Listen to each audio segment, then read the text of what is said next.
every story is to create wonderful characters with which audiences can form strong connections, whether this is in a good way with a protagonist viewers truly want to see win, or with villains that people crave to see get their just desserts. However, there are occurrences throughout such stories that for a certain amount of time, writers need characters to be forgotten completely. Ranging from nameless background characters to the lead role of an entire series, making certain characters disappear can bring with it a wealth of rewards when they return. So with that in mind, I'm Ellie with What Culture here with 10 TV characters they wanted you to forget. Number 10, Sir Barristan Selmy in Game of Thrones. Game of Thrones boasts a cast of characters unlike any other TV show. From the north to the south of Westeros, beyond the Wall and across the Narrow Sea, there were almost countless developed characters with stories that viewers genuinely cared about. In this sense, it was relatively easy for one character to get lost in the intertwining stories. When Joffrey Baratheon took the Iron Throne as his own, one of the first things he did was relieve Sir Barristan Selmy of his duties as Lord Commander of the King's Guard, essentially sending him into exile. Barristan the Bold was a swordsman and a warrior of legendary prowess, and in doing this, Joffrey both deprived himself of a strong and reliable ally, and allowed his enemy to gain one. This, however, didn't become apparent until Selmy returned to the show sporting a full beard across the Narrow Sea in Season 3. A mysterious hooded figure was revealed to be Selmy when he saved Daenerys from an assassination attempt, before pledging his sword to his new queen. By this point, no one was expecting Barristan the Bold to ever turn up again, as even book readers were forced to second-guess themselves as the show went on. Number 9, Sean in Scrubs. As part of JD and Elliot's on-again, off-again story throughout the entire 8-season run of Scrubs, yeah, we're not gonna count season 9, there was pure unparalleled jealousy when they were apart. Dr. Reed resented Jamie during her short fling with JD, and Dr. Dorian was insanely jealous of arguably Elliot's most serious boyfriend yet, Sean. What started initially as just a petty grudge ultimately turned into a full-on rivalry. JD convinced Elliot to leave Sean for him just as they were supposed to move in together, before deciding that he didn't actually want her anyway. This was when Sean disappeared. With no further relationship with Elliot, there was no stories for Scott Foley's character, and so he left the show to be forgotten essentially immediately. He wouldn't be seen again until 5 years later, returning completely out of the blue in what must have been a nightmare for JD. While dropping Sam back with Kim, JD was monologuing about how nothing could get in the way of his and Elliot's car sex on the way home. Unless, of course, Kim was dating Elliot's stupid ex-boyfriend. This wouldn't have been so funny if it didn't come out of absolutely nowhere.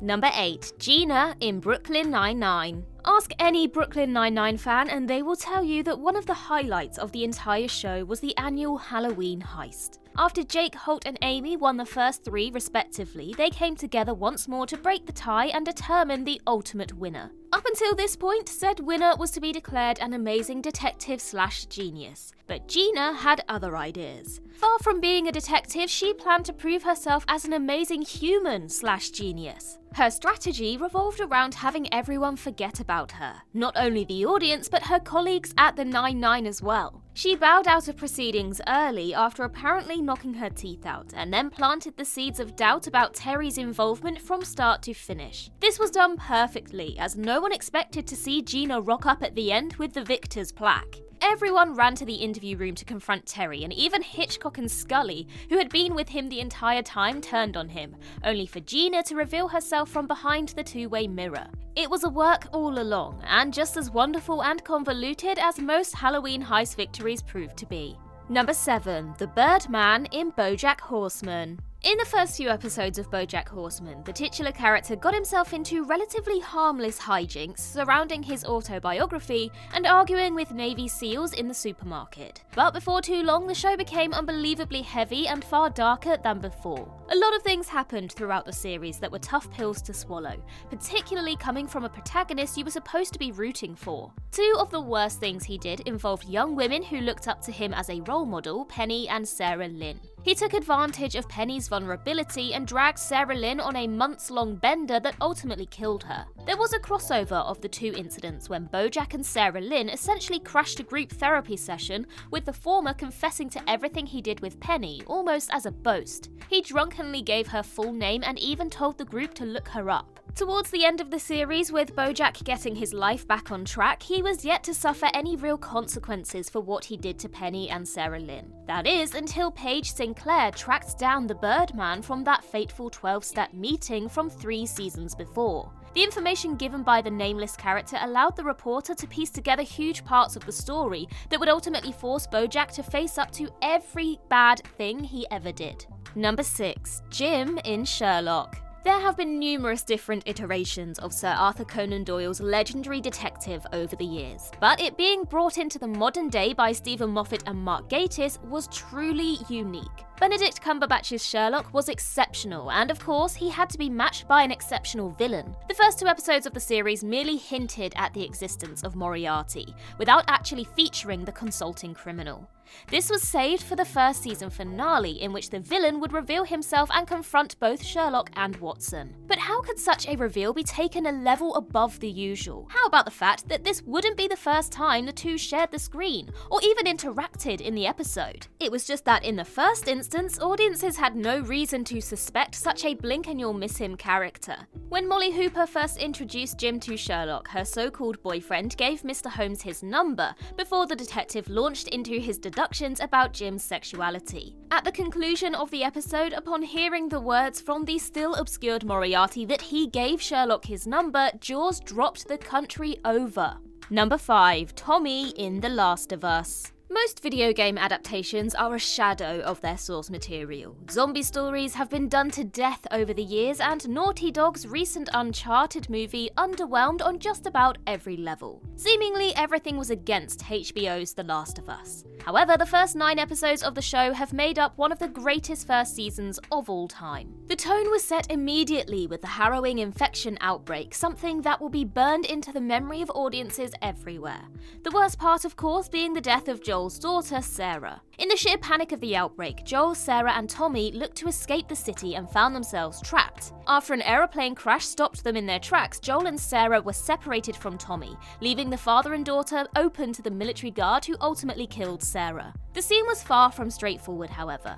Though he had only been off screen for a matter of minutes, the chaos and adrenaline rush of what happened to Joel and Sarah left Tommy in the back of viewers' minds, until he showed up just in time to save Joel's life. This may have been a relief for the uninitiated, but that feeling was to be robbed from them mere moments later. Number 4. BIRDPERSON in Rick and Morty. Throughout Rick and Morty, from the very first episode, crazy stories and wacky characters with stupid names have been the show's shtick. This applied to random aliens Rick was fighting, different planets and star systems, and people from the smartest man in the universe's past. One such character was BIRDPERSON. Perse was an old ally of Rick Sanchez, who fought side by side with him on Blood Ridge and in many more battles, appearing in several episodes of the show.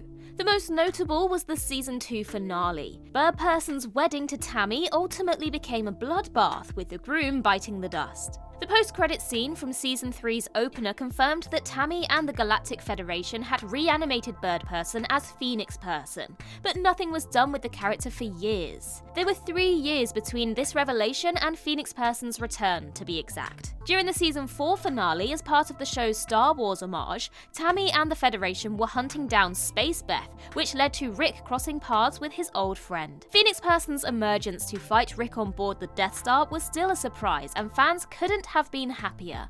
Number 3. Janice in Friends. Outside the main 6 in Friends, there were a handful of secondary characters, with the likes of Gunther, Mike and Ross and Monica's parents, that proved to be defining personalities in the show. However, you simply can't mention this group without talking about one of the most iconic characters in the show, Janice. After appearing in a handful of episodes throughout the first 2 seasons, Chandler's on-again, off-again girlfriend had a much larger role at the start of Season 3. After she cheated on Chandler and went back to her ex-husband, she reappeared in the show just once a season for the remaining 7 seasons. The incredible thing is that no matter how many times she was brought back, it was always done in a way that took audiences by surprise. In Season 5, she sheepishly says hi to the guys after accidentally revealing she hooked up with Ross, and in Season 6, her voice was heard on a mixtape Chandler gave to Monica. But the other 5 times we were greeted with that infamous, "Oh my god! Arguably the most iconic of these came in season 10 when she was looking to buy the house next door to Monica and Chandler. Even after all this time, after so many returns, fans still forgot about Janice enough that when she returned, it was comedy gold. Number 2, Michael Scott in The Office. When Michael Scott left The Office during season 7, the show took a very noticeable downturn. Fans can love Jim, Pam, Dwight, and obviously Creed as much as they like, but Michael Scott was at the center of everything. It was his show. After that heart-wrenching episode in which Michael left the office and his chosen family behind, he was barely ever mentioned again. Understandably, the show just wanted to move on in its new Steve Carell-less form instead of dwelling on what it no longer had. This was until the final episode, however, when the former regional manager returned for the wedding of Dwight and Angela. His appearance was one of Jim's pranks for Dwight on his big day, and it came out of nowhere. It had to come out of nowhere to be as effective as it was, and having no one mention Michael for 2 years helped immensely. The emotion of this moment truly banked on audiences keeping Michael as far from their thoughts as possible. Had anyone expected Steve Carell to make an appearance, it still would have been a great Office moment, but nowhere near the iconic scene it ultimately was. Number 1, Sansa Stark in Game of Thrones. This is the second character from Game of Thrones to feature on this list, but for very different reasons. While Sir Barristan Selmy fell out of memory for a full season, Sansa Stark was forgotten about within the walls of a single episode. The key to this was the Battle of the Bastards. This was something that had been built up to and anticipated for years, and it did not disappoint. The coming together of the forces of the North and the Boltons of Winterfell was really always only about Jon Snow and Ramsay Bolton. In a way, that was where the battle would have been lost. Jon didn't know Ramsay and paid no attention to Sansa, who knew the bastard of Bolton's mind inside and out. She pleaded with her half-brother to wait until they had a greater force, but after a heated argument, the battle commenced the next day with Sansa nowhere to be seen. The fight itself is without question one of the greatest set pieces in the history of a show rich with great set pieces. Anything that happened before Rickon's death was forgotten about, including Sansa and her whereabouts. She then appeared on the horizon like Gandalf the Grey, with Littlefinger at her side and the army of the Vale at her back to save the day. Goosebumps doesn't begin to cover it. And that concludes our list. If you think we missed any, then let us know in the comments below. And while you're there, don't forget to like and subscribe and tap that notification bell. Also, head over to Twitter and follow us there, and I can be found across various social medias just by searching Ellie Littlechild. I've been Ellie with What Culture. I hope you have a magical day, and I'll see you real soon.